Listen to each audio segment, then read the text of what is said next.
This is the Real Digital Transformation podcast series, empowering technology and business professionals to succeed with digital transformation. Now, here's your host, best-selling author Thomas Earl. Hi, and welcome to another episode of the Real Digital Transformation podcast series. I'm your host, Thomas Earl, and today I have with me David Adeoye Abodunrin, who is a cybersecurity expert and coach for organizations and teams around the world. David, welcome to the show. Yes, thanks for having me, Thomas. I'm excited to be here today.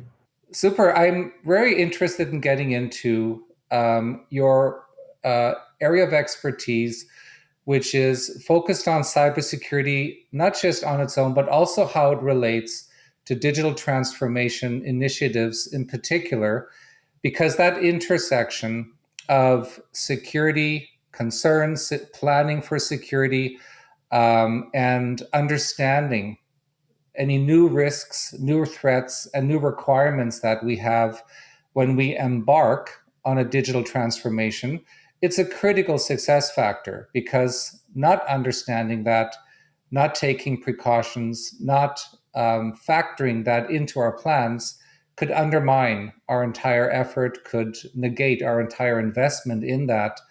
So my first question to you, David, is when you look at cybersecurity and you look at what digital transformation initiatives right now are comprised of and the scope of what they encompass, what are the unique challenges, the unique and distinct concerns that we have to plan for from a cybersecurity perspective, specifically for digital transformations? Thank you so much for having me, Thomas. The unique challenges for the cybersecurity space in digital transformations have to do with clarity about the business objectives. Many times, many organizations start the journey the journey to digital transformation from a perspective of an incident or set of incidents on one hand. You also have things like regulatory requirement. Number three, new trends in the industry and new risks within the industry. Seldom do people think about the business and the future of the business in itself, or the emergent challenges within the business. So you have majority of the cybersecurity transformation energy coming from incidents. So organizations are vastly unprepared for the complexities that might come along the transformation journey, because it is never an original part of the business thinking. Until recent times, we have many organizations all over the world where cybersecurity isn't even taking a front burner in their business considerations until much more recently, because of the nascent emergent way threats are emerging, the new nature of advanced persistent threats, and the idea that we now have things like crime as a service, where people literally are pinging organizations and their servers to try and create vulnerabilities. And people are actually putting money into a lot of research into vulnerabilities and how to even make stuff vulnerable as we approach the aggregated world of Internet of Things. So the big challenge is how the entire cyber digital transformation projects are conceived or set up. That setup in itself typically arises many of the times from what you call incidents, problems that happen that they observe, or regulatory requirement. It's never an original part of the enterprise IT thinking, because typically IT budgets and transformation efforts are looked directly at from the window view, or the world view of processes, of business expansion, of requirements for the business, or competing requirements from the industry, so that customers are asking for better service. In the cyber realm, until someone is duped, or an incident happens, and that's me trying to make it clearer, or there's news that there'll be a sanction, as we see in Asia, where the CEO is getting more liable if you hold, for example, public data and it gets breached and your consumers are injured because of that. CEOs are beginning to go to jail somewhere in China, and some other Asian tiger allied first cousin economies are beginning to do those kinds of interventions. So generally, the conception around cyber digital transformation, if you get what I'm saying, is typically knee jerk or reactionary, and that's the leading kind of challenge you have. So that concepts like cyber secure by design is still very young and nascent in deployment. If you get what I mean. Mm-hmm. The when it comes to digital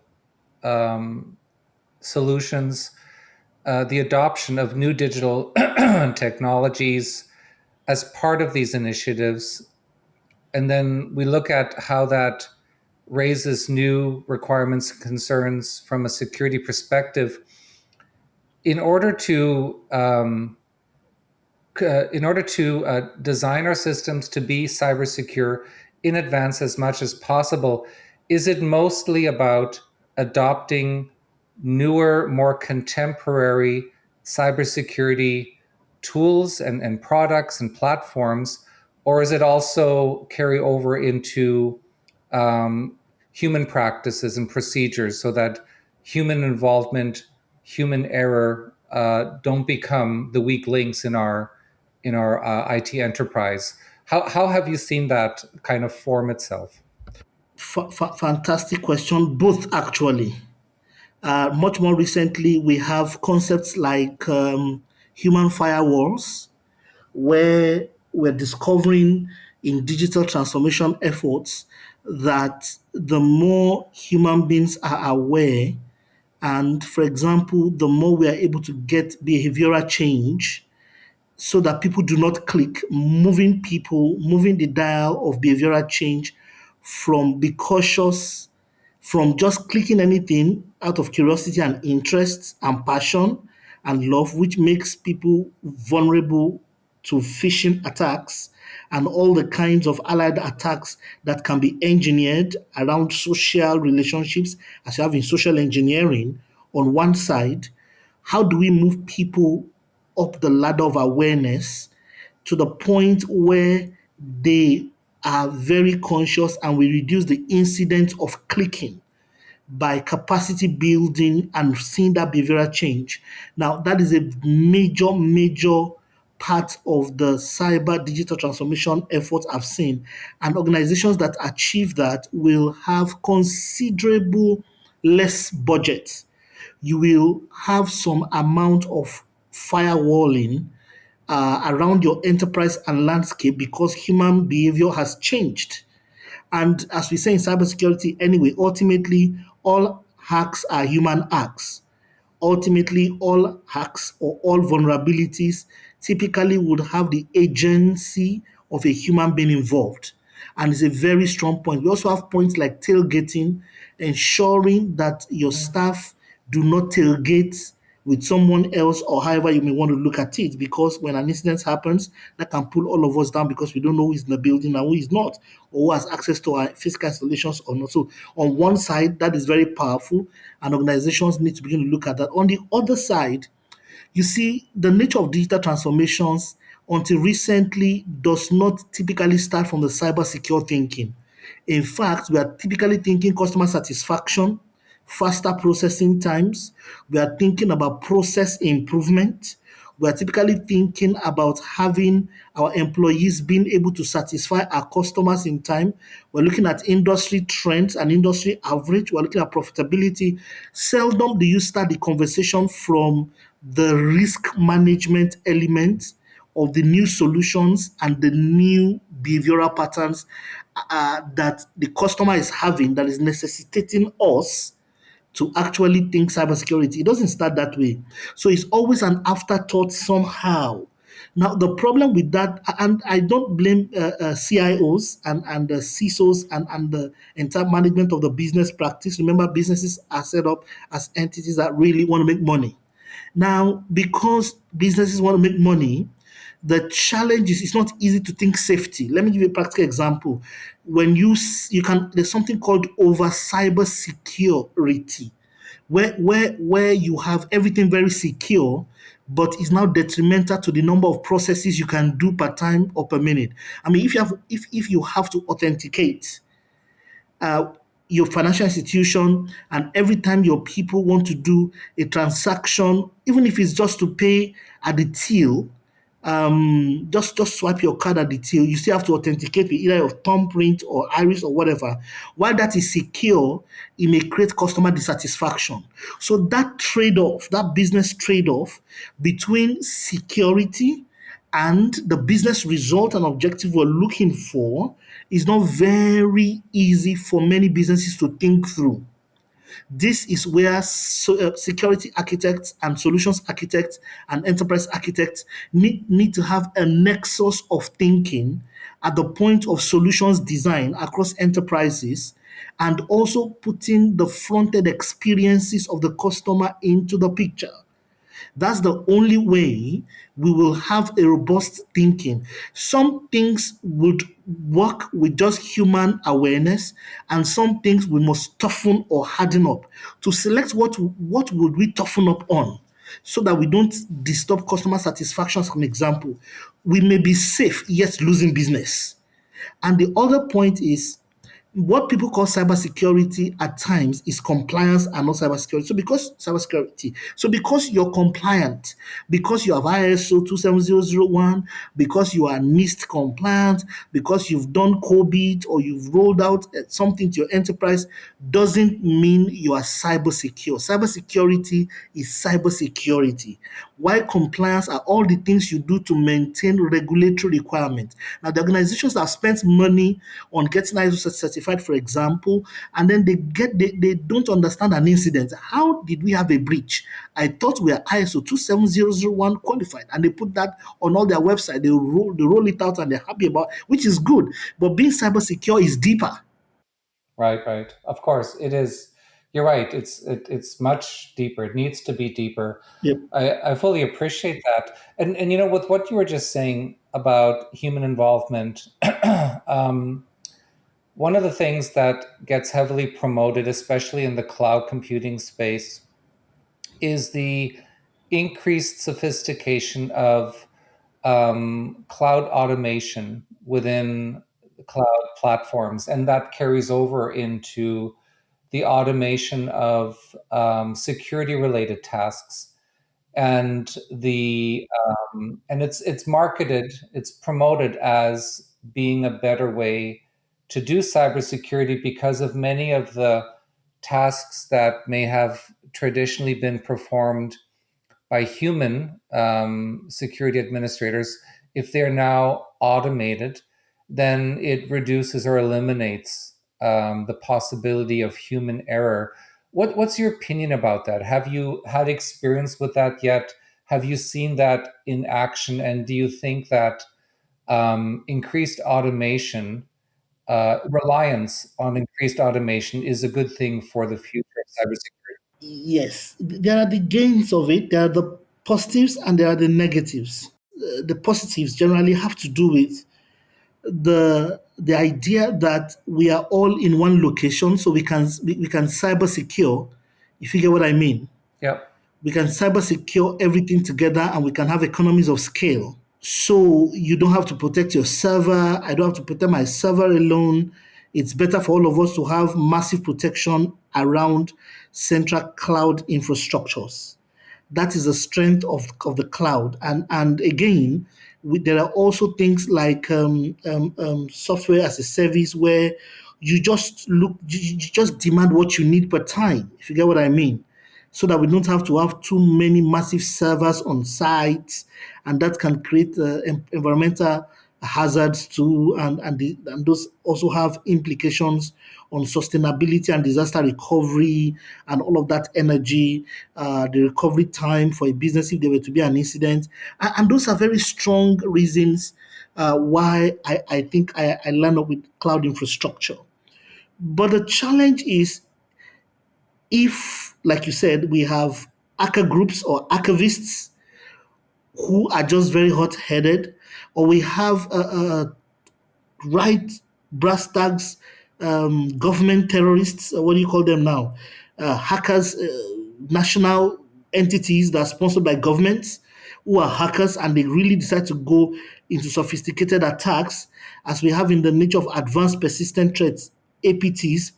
What you will see if you do a threat intelligence analysis on on what you call the adversarial strategy, the nature of the attack is that you are introducing a concentrated point of attack on the cloud, meaning that once we locate that your devices are linked to the cloud and cloud is the backbone of it, you are creating a target point. And it becomes very scary when you think about Internet of Things and you think about the interconnectedness of the internet and how right now there's actually a website where you can see the IP address of, if you pick a certain kind of device now, this site is online, you can see the IP address of every single type of that device in the world and where it is located. Mhm. That's scary, or because the cloud is the concentrated point. So it introduces new dimensions of risks, and we would have to employ an army in quotes to protect our cloud infrastructure. It's creating a big space and it requires double. It's like having the central military installation of a country. That's where cloud computing is taking all of this to. We will have to invest in really securing those locations, and we must not just be on the defensive. We must do offensive cybersecurity around cloud infrastructure. We must be on the offensive, trying to check for crime, and we must do what I call remote sensing of threats, which means we're looking for opportunities for attack rather than waiting for the attack. Interesting. Um, Let me ask you one more question. I hear a lot about how cybercrime, cyber attacks are becoming more sophisticated because those that carry those out are now leveraging AI technology to improve the effectiveness of those attacks. And at the same time, those who create cybersecurity solutions are using AI technology to improve the defenses and the security controls. How much of that have you seen, and where do you see that going? Both the the defensive side and the offensive side, both using AI to achieve their objectives. How do you view that right now? That's a very powerful question. Thanks for that. You see, one of the problems we have in cybersecurity is that to be a cyber defense expert takes a lot. You got to do a certification, master some skill sets, go to some classes, certify this and certify that. But to be a criminal is a matter of curiosity, your laptop, and the ability you have the internet or Wi-Fi, and the ability to want to cause trouble. That is what it takes. And so we have the barrier to entry into the cyber offense realm is lower, while the cyber defense realms, you have to be a policeman, you got to go to police college. That's you got to go through graduation, you have to have a police diploma, you have to understand policing. But to be a criminal, man, just have curiosity, observe loopholes, be ready to experiment. If you're caught, you go to jail a few times and then you're out again. Now, so we need to do something about the barrier to entry. The other thing, and how that problem will be solved isn't yet clear to me, but we've got to make sure that we are able to create defense mechanisms around the cyber world or the internet in less time. And one of the ways I think we can do that, although, is actually to have what you call cross-pollination. So if you were an architect, an enterprise architect before, you can become a cyber enterprise architect. So people need to migrate their careers from allied industries who benefit from those immediate skill sets, and then they migrate into adjoining roles in cybersecurity so that we have enough hands to work. Number one. Number two is that there must be deliberate effort to take AI up. There must be serious investment with OEMs and cyber OEMs with AI tools. And my suggestion is to start from the offense. Many organizations I know, or some of the ones I'm exposed to, typically will start from how do we defend. They are using firewall thinking. I think we need to reverse engineer and go in the direction of offensive cyber. I mean, when you know how an attack will be launched, then you can know how much and how you should defend. That's the second thing we need to do. Number three is that because right now I think the offensive AI tools trying to launch attacks, and the amount of money that's being spent, because there's something called cyber crime as a service. Now that's scary. So what it means is that there are guys today who are putting $1,000 every month into the dark web, and they're employing programmers all over the world to just help them discover vulnerabilities. There's a budget for every Microsoft product that comes out. Before it hits the market, some people are studying its vulnerability. For everything that's happening in Linux, some people are checking out its vulnerability. Somebody is trying to find out, and it's a whole community, and they're organizing themselves into communities of service, and they don't want to succeed today. The scary part is that they want to be there for 10 years. Just give us the ability to experiment. You bring your £100, you bring your £50, you bring your £1,000. Let's pull the money together, and then let's start a crime as a service organization. Now, this is very strong.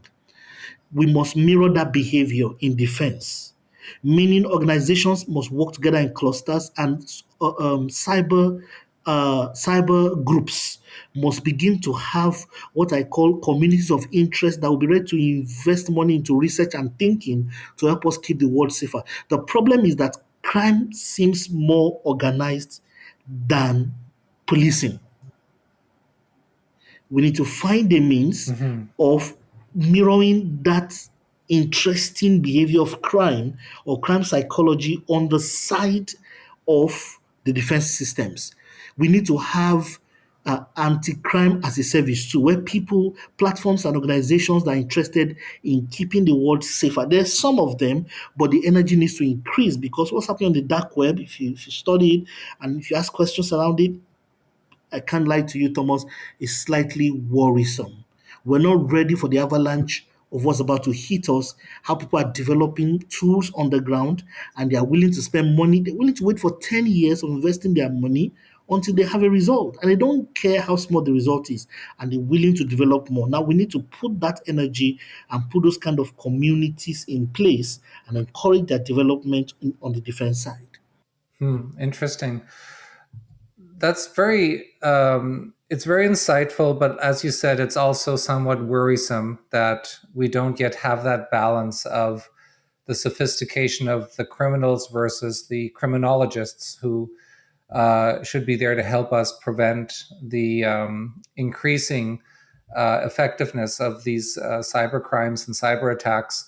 We're past our allocated time, David. Let me just ask as a concluding question: what would your top three recommendations be right now to organizations who are specifically undergoing or planning a digital transformation? What would you recommend that they focus on the most from a cybersecurity perspective? Okay, it should be holistic thinking. The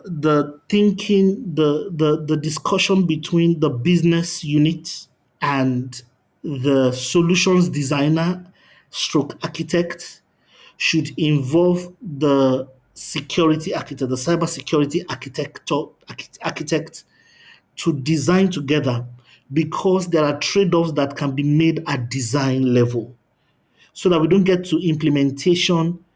It's going to cost us more to involve the cybersecurity architecture team it's going to cost us far more less if they know from the beginning what we want to achieve. There are servers, there are systems, and there are human intervention elements that can make the budget far cheaper and make the transformation journey far easier. Remember, old habits die hard. That's number one. Right. That's for certain. Yes. Number two, structure, strategy, implementation will be eaten for lunch anytime it collides with culture. Culture is a strong cult. So the cyber culture or cyber awareness culture should be infused into the digital transformation project end to end, not just the implementing of the design. The third thing is that, as we know, that many transformations never succeed.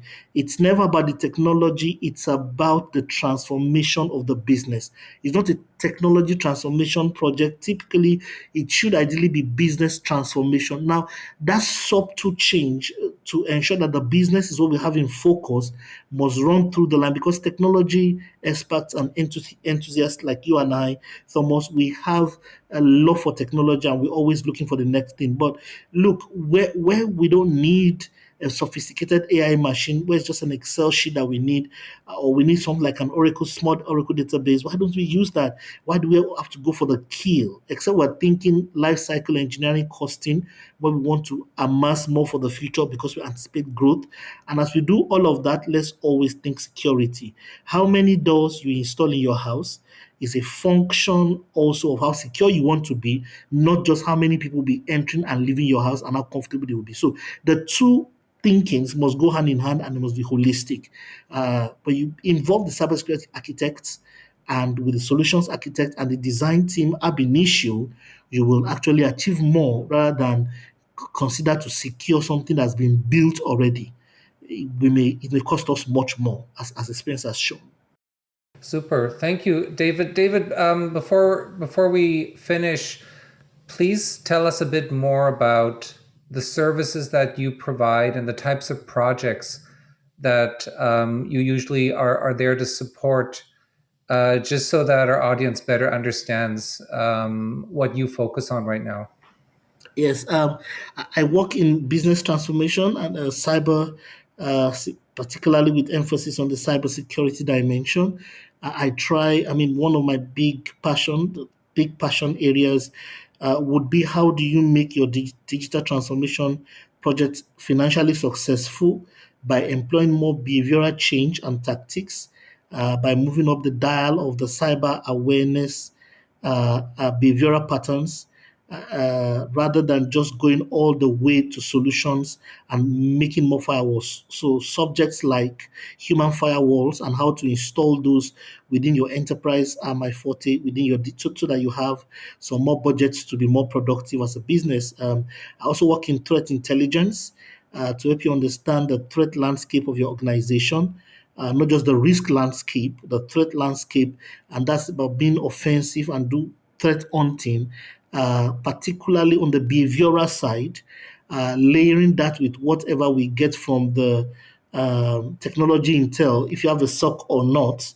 We're able to look at your threat landscape and then project into your transformation layout and help you to actually get more results. So I also give advice on anti-forensic strategies, because criminals are now trying to preempt forensics because they know that you're going to trace them out. So there's a lot of forensics